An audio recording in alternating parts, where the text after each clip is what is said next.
एक स्त्री ने दूसरी स्त्री को गर्भवती किया, क्या यह संभव है? कथा अनन्या और रिया का वरदान। अनन्या और रिया बचपन की सहेलियां थीं। उनका रिश्ता सिर्फ दोस्ती तक सीमित नहीं रहा। जैसे जैसे समय बीतता गया, उनके बीच एक गहरी आत्मीयता और विश्वास विकसित हुआ। दोनों ही आधुनिक भारतीय शहर में रहती थीं, जहां परंपरा और आधुनिकता के बीच संतुलन बनाना हमेशा चुनौतीपूर्ण होता है। अनन्या 28 साल की, स्वतंत्र, आत्मनिर्भर और आत्मविश्वासी महिला थी। वह एक प्रतिष्ठित आईटी कंपनी में उच्च पद पर काम करती थी। उसकी सोच आधुनिक थी, लेकिन उसका दिल भावनाओं से भरा था। दूसरी तरफ रिया 27 साल की, कोमल स्वभाव की, संवेदनशील और परिवार परंपरा में पली बढ़ी हुई थी। रिया ने हमेशा मातृत्व का सपना देखा था, लेकिन उसकी जिम्मेदारियों और सामाजिक दबावों ने उसे रोक रखा था। एक दिन कॉलेज की पुरानी यादों में खोई हुई रिया ने अनन्या से धीरे से कहा, अनन्या, मैं मां बनना चाहती हूं, लेकिन मेरे परिवार की जिम्मेदारियां और मेरी नौकरी ने मुझे अभी तक रोका हुआ है। अगर तुम मेरी मदद कर सको तो शायद मेरा यह सपना पूरा हो सके। अनन्या की आंखों में चमक थी। उसने महसूस किया कि यह सिर्फ एक अनुरोध नहीं, बल्कि रिया के जीवन का सबसे महत्वपूर्ण निर्णय था। अनन्या ने धीरे से कहा, रिया, मैं तुम्हारी मदद करूंगी। विज्ञान का रास्ता है और हम उसका उपयोग कर सकते हैं। चिंता मत करो। दोनों ने तुरंत आईवीएफ और आर्ट के बारे में जानकारी लेना शुरू किया। उन्होंने डॉक्टर सीमा से मुलाकात की, जो एक प्रसिद्ध महिला प्रजनन विशेषज्ञ थीं। डॉक्टर सीमा ने पूरी प्रक्रिया समझाई। रिया, हम तुम्हारा अंडाणु ले सकते हैं और किसी योग्य डोनर के शुक्राणु से निषेचित कर सकते हैं। फिर इसे अनन्या के गर्भ में प्रत्यारोपित किया जाएगा। अनन्या इस प्रक्रिया में तुम्हारे भ्रूण को अपने गर्भ में रखकर मां बनेंगी। रिया की आंखों में आशा और भय दोनों झलक रहे थे। समाज की सोच, परिवार की प्रतिक्रिया और स्वयं के निर्णय का डर। अनन्या ने उसका हाथ थामते हुए कहा, डर मत रिया, यह निर्णय सिर्फ हमारा है और मैं तुम्हारे सपने को सच करने के लिए हर कदम उठाऊंगी। प्रक्रिया शुरू हुई। रिया का अंडाणु निषेचित किया गया और भ्रूण तैयार हुआ। अनन्या ने हर टेस्ट, इंजेक्शन और मेडिकल चेकअप में भाग लिया। वह रिया की खुशी और सपने के लिए खुद को पूरी तरह समर्पित कर चुकी थी।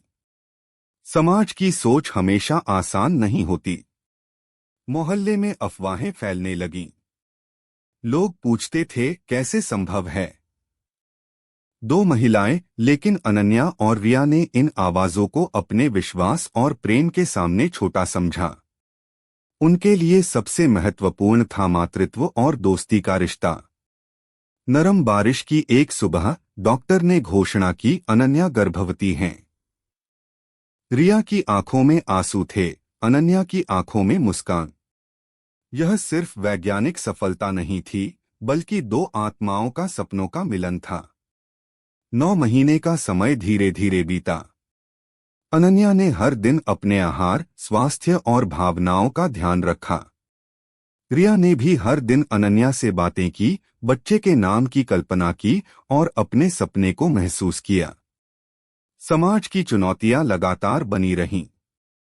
कुछ रिश्तेदारों ने इसे असामान्य कहा, दोस्तों ने सवाल उठाए, लेकिन अनन्या और रिया ने हमेशा एक दूसरे का हाथ थामा। उन्होंने समझ लिया कि असली खुशी वही है जो स्वयं की इच्छाओं और प्रेम से प्राप्त हो। अंततः वह दिन आया जब बच्चे का जन्म हुआ। रिया ने पहली बार अपनी आंखों से देखा। यह उसका बच्चा था, लेकिन जन्म अनन्या के माध्यम से हुआ। डॉक्टर ने कहा, यह बच्चा पूरी तरह स्वस्थ है। रिया, आप अब मां हैं। रिया की आंखों में आंसू थे और अनन्या की आंखों में गर्व। यह पल केवल मातृत्व का नहीं, बल्कि दोनों महिलाओं के विश्वास, त्याग और प्रेम का प्रतीक बन गया। समाज धीरे धीरे इस नई सोच को स्वीकार करने लगा। मोहल्ले के लोग अब अनन्या और रा को सम्मान की नजर से देखने लगे। बच्चों के खेल में सबकी नजरें इनके नवजात पर टिकी रहती। अनन्या ने रिया से कहा, यह बच्चा सिर्फ तुम्हारा नहीं है, यह हमारी दोस्ती, विश्वास और प्रेम का परिणाम है। समाज चाहे जो भी कहे, हम जानते हैं कि यह निर्णय सही था। कहानी यही समाप्त नहीं होती। यह कहानी त्याग, प्रेम, सामाजिक संघर्ष और विज्ञान के चमत्कार का प्रतीक बन गई। अनन्या ने अपने सपने रिया के सपने के लिए त्याग दिया। रिया ने अपने डर और समाज की सोच के बावजूद मातृत्व का सपना पाया और विज्ञान ने यह संभव कर दिखाया। समय के साथ बच्चा बड़ा हुआ। मोहल्ले के लोग अब इस प्रक्रिया और इनके फैसले को समझने लगे। अनन्या और रिया की दोस्ती और अधिक गहरी हो गई। दोनों ने महसूस किया कि सच्चा प्रेम और त्याग किसी भी सामाजिक बंधन से ऊपर होता है। यह कथा साबित करती है कि विज्ञान के माध्यम से भी मानव भावनाओं और प्रेम की शक्ति कभी कम नहीं होती। दो महिलाओं का संघर्ष, समाज की सोच, मातृत्व की चाह और वैज्ञानिक सहायता मिलकर एक अद्भुत कहानी को जन्म देती है।